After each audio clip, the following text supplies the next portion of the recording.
రైలు మనది, post office మనది, IAS తెచ్చింది మనం, ఐపీఎస్ తెచ్చింది మనం. తెలుగు భాషను మ్లేచ్ఛ భాష అన్నారు.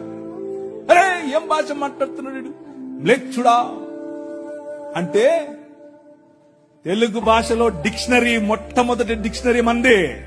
మీ నాయన రాజు, ద కింగ్, మనం ఇచ్చాం. CP brown, he was a machinery. ఆయన కలెక్టర్ మాత్రమే కాదు, మిషనరీ.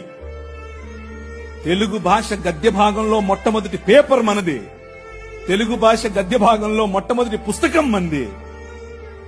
వీళ్లకు వాళ్ళ సొంత రామాయణం, మహాభారతాలు కూడా ట్రాన్స్లేట్ చేసుకునే దిక్కు లేదు. అది చేసింది మనమే. నిజం చెప్తున్నాను, నేను అబద్ధం చెప్పట్లేదు. మొట్టమొదటి ట్రాన్స్లేషన్ చేసింది కూడా మనమే.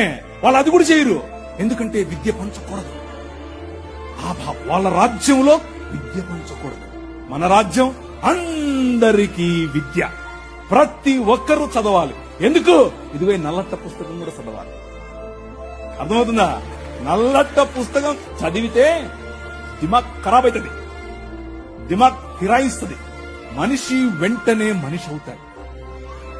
ఈ రాజ్యం మనుషుల కోసం రాజ్యం. ఆ రాజ్యం తలకాయలో నుంచి వచ్చిన వాళ్ళకి మాత్రమే రాజ్యం, భుజాల్లో నుంచి వచ్చిన వాళ్ళకే రాజ్యం.